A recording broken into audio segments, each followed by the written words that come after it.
Hi, everyone. This is Jamie Williams, and I just had to get out some thoughts that I believe the Father wanted me to share with you. And I decided that I would just go ahead and share it, even though it's late my time. Um, First of all, I want you to know, if you don't know, these are trying times. We hear a lot of negativity, a lot of negative words, and that's all you hear, from the media, from your coworkers, from your friends and your family. All we hear is negativity and fear. And I want to come against that in the name of Yeshua HaMashiach. I want to just come against the negativity. I believe we're in the last days, but that is nothing to fear. We have been blessed. We've been chosen to be here for such a time as this. And just think, some of us are going to actually see Yahushua in the clouds. We're going to meet him there. Not all of us are going to die. Well, some of us will. And you know what? Death is nothing to be feared if you know him. Now, dying, that's another story. You could die in such a way that could be painful, that could be terrible, torturous. Who knows how you're going to die? But as you die, you won't have any pain after that. You have to keep that in mind, especially if you're here, or if you get tortured because of your faith in the Father. And that could happen. He says that. He says, in the world, you'll have tribulation, but be of good cheer. I've overcome the world. And you got to think about it, Yahushua had no sin. He carried our sin and he was tortured.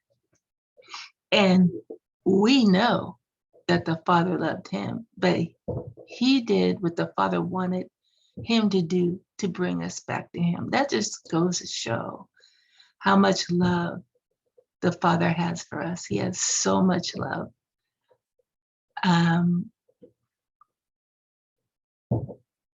Even for those who don't know him and those who don't serve him, he has so much love, but you have free will. So I wanted to read a couple scriptures and maybe end it off with a dream I had, or maybe I'll mix it up.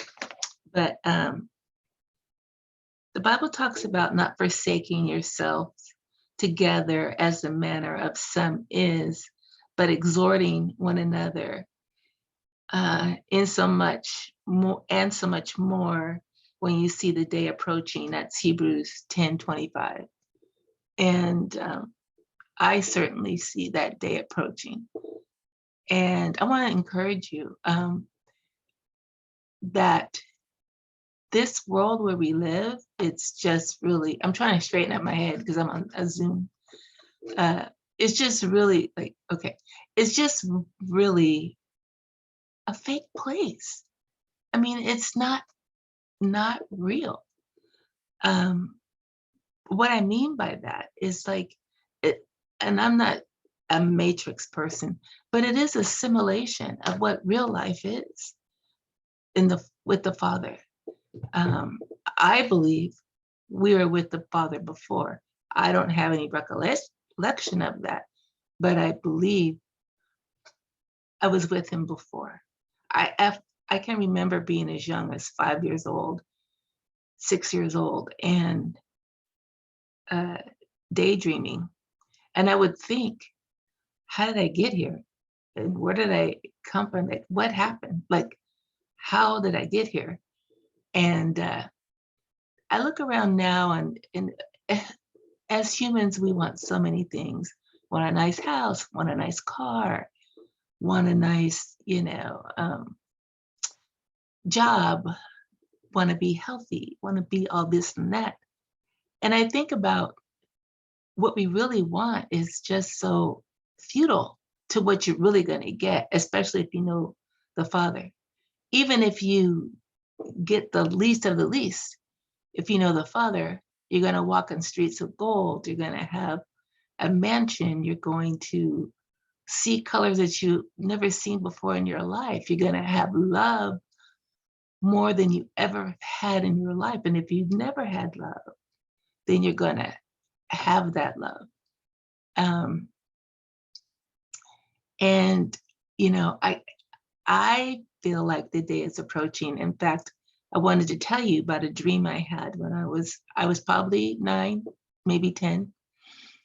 And I haven't been a Christian all my life, but around that time, I think I was going to Sunday school and learning about God, and I don't know what happened or how I got here, but I had a dream or an out of body experience. I really don't know what I had.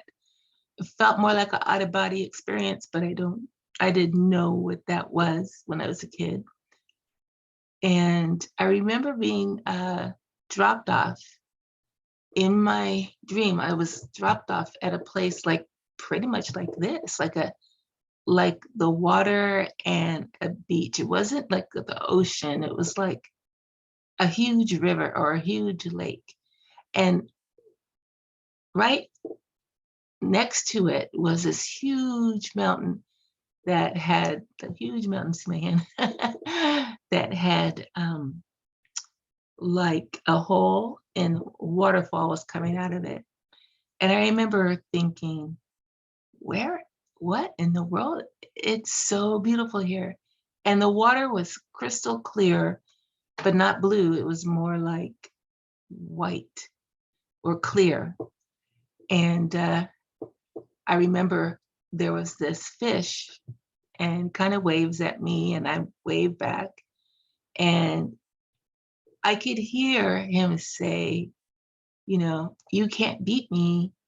And I said, I can too beat you, but not with my mouth, but with inside. And it's like, come on, pretty much like, come on, get in the water.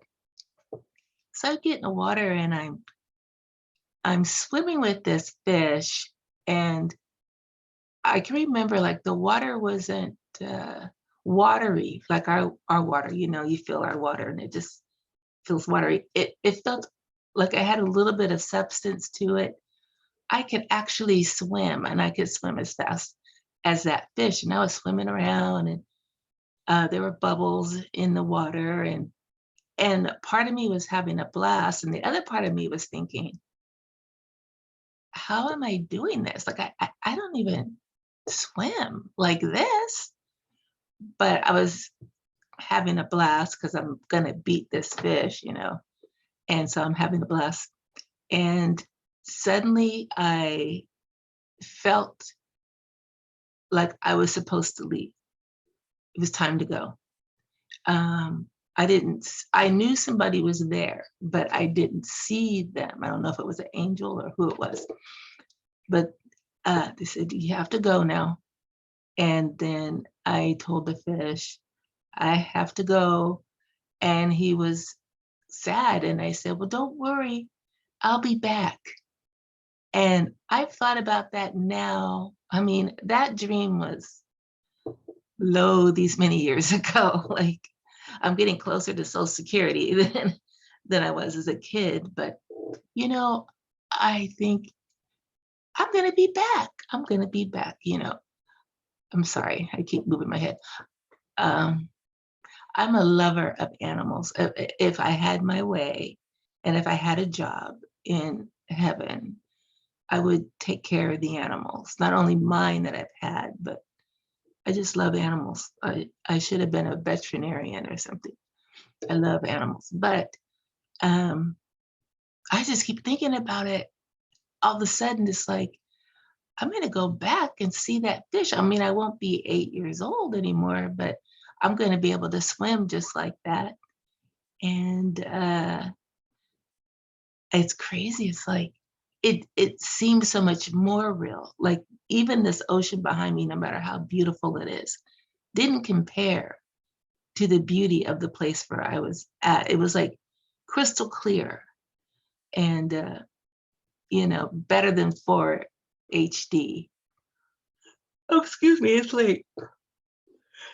But I wanted to encourage you because this world is looking more and more drab, more and more less color, uh, as they tell you, be afraid, stay at home, you know, wear a mask, be scared. And your media can tell you that 4 or 5 times in a half hour. Everybody's dying. Everybody is leaving. Let me tell you something. If you know the Father, you're ready to go. You're ready to go. I mean, the only reason why I'm here is to do his will. And my family are not ready for me to go. And even though I don't want to die, I'm ready to die. And I hope you're ready to. Pray for those around you, especially like I just read on Facebook, one of my cousins, she's an atheist. And I think to myself, and maybe you're an atheist or you know someone who's an atheist. And I always think to myself, it's always the atheists that are blessed, right? The atheists are the ones that are vacationing and having great food and have love. And even if they had a hard time, I mean, that's what Earth is about, isn't it? Earth is our test. Earth, if you're on Earth and you're not having a hard time, then you're a weirdo and you probably have to go and do this whole thing over again. Earth is your test. This is our test right now. And even through the test, we have to decide if we're going to serve the Father, serve ourselves, which is pretty much serving the enemy or the devil. And you're in a battle, folks. Sorry. Now, your part of the battle could be like, I'm just going to stand right here and look. But I'm telling you, you're in a battle. And the other thing is, there are a lot of people who are dying right now. They are. But I say, what are you holding on to? The Bible says, Christ in me is to live, even though his name is Yeshua HaMashiach or Yahushua. Christ in me is to live. To die is to gain. You got to have that fire in you. To die is to gain. There's a scripture. I read it before a long, long time ago, and then I couldn't find it, and I found it again. And it's Isaiah 57:1. And it says, the righteous perish, and no one takes it to heart. Just like with this COVID, people are dying left and right. I don't care what they tell you, shot or no shot, people are dying.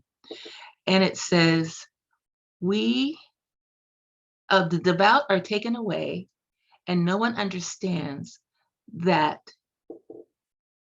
the righteous are being taken away and being spared from evil. And that's Isaiah 57:1. So if you have family members who know the Father and they pass away, or if you're sick and you're like, I could die right now. If you are in that position, you're blessed because he's taking you away from the evil to come. And there's evil coming, folks. I just got to tell you, there's evil coming, and we're not done yet, but we're the ones. We're going to see this. We're going to ride this earth out. And when you think about it, I mean, we don't live very long anyway. I mean, we're not going to live forever. No one does. We don't have Methuselahs here anymore. No one lives for 969 years, and no one has, except for Methuselah And after and he was um, he was, I forgot if he was the grandfather of Noah, but when he died, that's when the flood came. And if you are on your last leg, or if you know someone who is and they know the Father and you're like, this doesn't make sense, let me tell you, this world is not even real. It's passing away. And we're coming to a new world, a place where Yahushua is going to rule and reign. And if you know him, you're going to rule and reign with him. And it's more than I can take in. But I know, just like I was somewhere else before, and I'm here now, I'll be somewhere else, because he says so. He says he's going to bring the New Jerusalem down from heaven. He says that we're going to live in a New Jerusalem. So that, and then when it's all said and done, after the millennium is done, and Satan has had his chance to get the other people who hadn't made a decision, he's going to wrap it all up and put us on a new heaven and a new earth. And right there with those scriptures, those are 3 life events. They're lifetimes. They're different. I'm not going to be the same person now in the new millennium that I am right now. I'm going to be different. I'm going to be changed. My body's going to be able to withstand it. I can't live 1,000 years, not right now. And then after that, he wraps it up. He's going to take his children and bye-bye. And we're going to be somewhere else. And we don't have a clue. We don't have a clue what he has for us. And I just want to say, he loves you so much. He thinks about you all the time. When you are sitting down and you're outside or you're driving, just say, I know you're thinking about me. I love you. Tell him, because he's waiting to hear from you. And yeah. Oh, and what the other thing I was going to say is, about atheists is that a lot of times atheists are blessed, and what I would consider blessed. And I can't tell you how many times, if I'm talking to homeless or people who seem down and out, and you're like trying to tell them, well, the Father loves you. And you know how many times they say, oh, I know. He talks to me every night. Like, I know he's going to be with me. I know I'm going to his kingdom. And I just think, wow, they're on the streets right now and they know the Father, And so just be encouraged. Everything that you see is not necessarily being seen the way it should be, Anyway, just wanted to say that it's late. Thank you for joining my channel. I just want to say, go with the Father. He loves you. Yahushua loves you. I love you. And go with him, and he goes with you. And just pray for those who eyes are not open, because this is the time our eyes need to be open. All right, bless you and have a wonderful week, actually. All right, bye-bye.